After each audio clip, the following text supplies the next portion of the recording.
Olá, queridos amigos, queridas amigas. Como é bom, né, nós separarmos alguns minutos para nós estudarmos a palavra de Deus através da lição da escola sabatina, para nós obtermos, né, conhecimento, sabedoria e principalmente para nós entendermos mais as Sagradas Escrituras a cada assunto que nós abordamos. Que todos tenham realmente um dia bastante feliz ao lado do Criador do Universo. Vamos estudar a lição e hoje, terça-feira, 3 de setembro, a lição 10, ela tem como título O Abominável da Desolação. E a lição de hoje, ela está baseada no livro de Marcos, capítulo 13, do versículos 14 até 18. E aqui Jesus, ele está dando indícios do que seria esse abominável da desolação. Onde isto nada mais que Jesus estava se referindo a uma profecia de Daniel, onde os romanos iriam invadir Jerusalém, iriam destruir, e dentro da cidade de Jerusalém, eles iriam armar os seus estandartes, né? Durante esse cerco que eles iriam fazer contra Jerusalém, que aconteceu lá no fim da década de 60. E Jesus fala para os seus discípulos, né? Diz lá, quando pois virdes o abominável da desolação.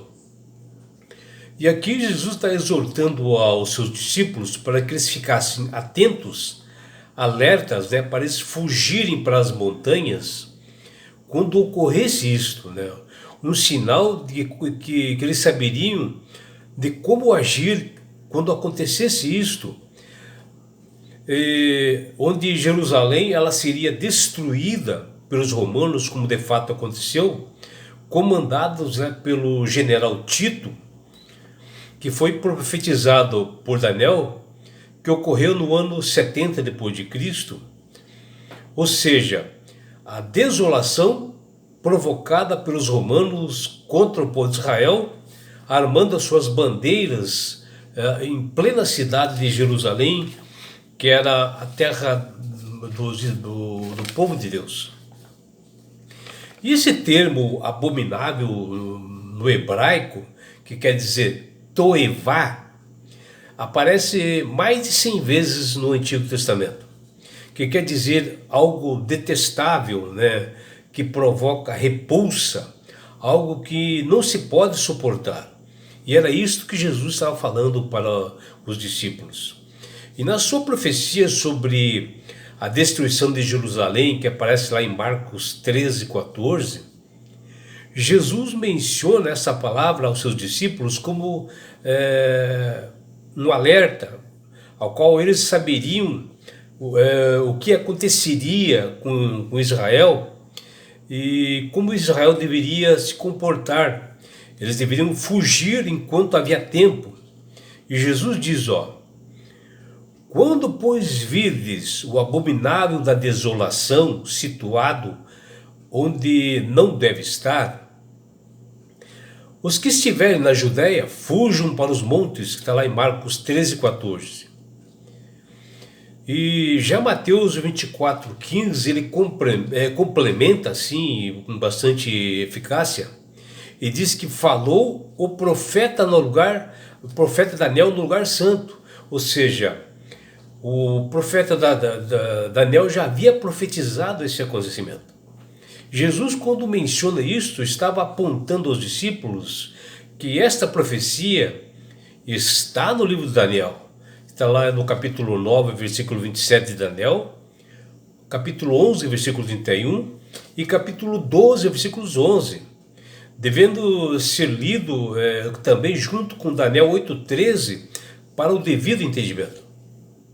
E aqui mostra que o livro de que Jesus utilizava era o Antigo Testamento. E se os discípulos estudassem assim como nós devemos estudar o Antigo Testamento, principalmente o livro de Daniel, capítulo 9, versículo 11, e ali tem os pontos fixos, né? E a natureza da abominação que causa desolação em Israel, e uma delas é esta, né? E Daniel fala lá no capítulo 9, versículos 26 até 27, refere-se a um príncipe que destruiria a cidade de Jerusalém, junto com seu imponente templo e sacrifício, que diz: e nas asas das abominações virá o assolador. E 2 discípulos depois do mesmo, lendo assim o livro de Daniel, há uma outra referência sobre abominação em conexão com o tempo, que nos diz, olha o que diz lá: deles sairão forças que profanarão o santuário, a fortaleza nossa, e tirarão o sacrifício diário, e estabelecendo a abominação desoladora. Jesus, ao falar da iminente destruição de Jerusalém, que ocorreu lá no ano 70 depois de Cristo, ele identificou o exército romano como responsável realmente, que atuaria nesse momento para esta desolação, que eles cercariam a cidade, como de fato ocorreu, e seria a abominável da desolação, que fala em Lucas 21, 20, e fala também em Mateus 24, 15. Tendo em vista o fato de Daniel, capítulo 9, versículo 27, fazer parte dessa explicação do anjo para Daniel na visão, sobre o conteúdo de Daniel também eles mencionam, que está em capítulo 8, versículo 11 a 13, a conclusão natural é que Daniel, existe uma profecia dupla, né, similar a Mateus 24, que se aplica a toda a destruição do templo de Jerusalém pelos romanos, assim como a obra do papado na era cristã que ocorreu também. As referências de Daniel capítulo 13, versículos 14, e as palavras de Jesus sobre a destruição de Jerusalém indicam que a desolação referida foi a colocação desses estandartes, dessas bandeiras, pelos soldados romanos dentro de Israel, durante o cerco que eles fizeram para aquela cidade no fim da década de 60 depois de Cristo. Apesar da aplicação dessa profecia ser também referente à destruição de Jerusalém no ano 70 depois de Cristo, o seu maior enfoque está na segunda vinda de Jesus, também aponta para a vinda de Jesus, a segunda vinda na terra, na sua gloriosa aparição. E de forma insistente, ele mostrou aos seus atentos discípulos a importância da vigilância, Jesus mencionando para eles estarem vigilantes, né? E ele até diz, estais vós sobre aviso, que está lá em Marcos 13, versículo 9 e também 23. E ele também fala, vigiai e orai, que está lá em Marcos 13, 33. E volta a falar, vigiai, que está lá em Marcos 13, 35. Daniel 9 fala da obra do Messias em favor da humanidade, e nós vemos assim 2 pontos assim importantes. Primeiro, Daniel pede que Deus perdoasse os pecados do povo, e depois ele pede que restaurasse Jerusalém, e fez isto porque a cidade estava desolada, destruída, e o povo estava cativo, né, preso ali naquele momento que ocorreu de Daniel. Devido a esses pecados, né, que eles estavam presos, e Deus utilizou a melhor forma realmente de educá-los, foi realmente deixá-los serem presos, né? E após Daniel orar, Deus envia imediatamente para dar respostas ao profeta. E isso foi o anjo Gabriel que realmente falou com Daniel. E Deus, ao responder a oração de Daniel, ele revela as coisas interessantes e menciona que ele deseja não só libertar as pessoas cativas ali, como também libertar as pessoas do poder do pecado e da morte eterna. E nesse contexto, Deus mostra que haveria um Messias, o Salvador, que beneficiaria toda a humanidade e não somente aquele povo de Israel. E lemos isso em Daniel 9, 21 até 27, que fala de uma profecia das 70 semanas, que equivale a 490 anos, porque um ano profético equivale, um dia profético equivale a um ano, literal. E em Daniel capítulo 9, versículo 25, felizmente sai a ordem para restaurar Jerusalém no final dos anos dos 490 anos. Durante esse período haveria algumas coisas, né? Haveria o ministério do Messias, que ele morreria na cruz do Calvário pelos nossos pecados. Antes ele seria ungido pelo Espírito Santo, através do seu batismo. E os principais aspectos de Cristo são revelados aqui nessa profecia de Daniel. E assim, o rei Artaxerxes, ele dá uma ordem para restaurar Jerusalém, que foi no 7º ano do seu reinado, que Esdras fala ali no capítulo 7, do versículos 11 até 26, que entrou em vigor no ano de 457 a.C.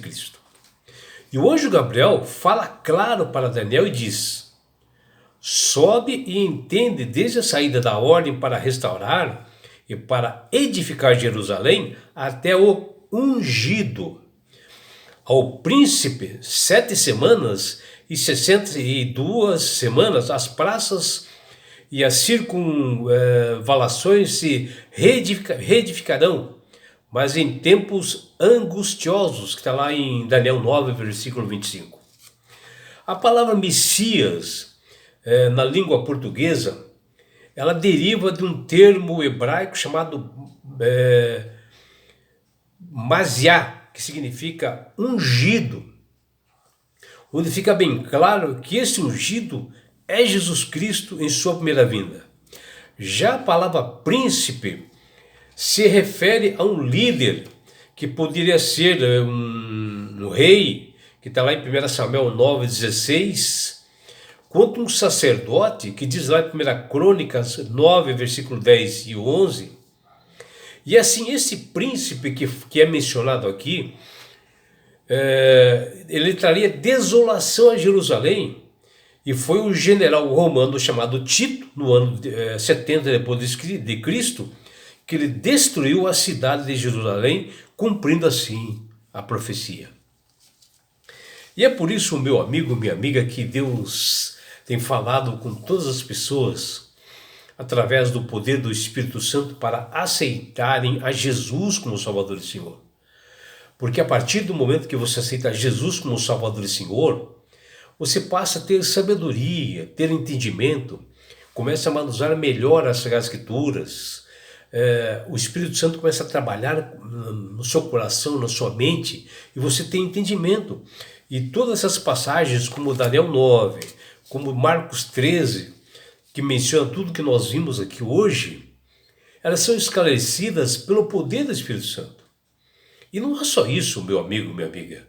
Quando você aceita Jesus como Salvador e Senhor, você ganha de Deus esse presente que chama-se salvação. E com isto, na grande volta de Jesus que se aproxima, porque nós sabemos isso através dos sinais que ele, Jesus, deu lá em Mateus 24 e Lucas 21, que vem se cumprindo. Então Jesus está à porta, e quando ele voltar, ele levará você, a sua família e todos aqueles que aceitarem a Jesus como Salvador e Senhor, e todos nós, sabe para onde? Para as mansões celestiais. Um lugar, meu amigo, minha amiga, de onde não haverá mais morte, mais dor e mais aflições, não haverá mais perseguições. Você estará no céu, na maior paz. Você terá a oportunidade de estar face a face com Jesus. Você poderá abraçar seus entes queridos. Você já imaginou isto? E sabe por que Deus quer fazer isto com você, meu amigo? Com você, minha amiga? Porque Jesus te ama. Abraços do seu amigo João Carlos Amorim.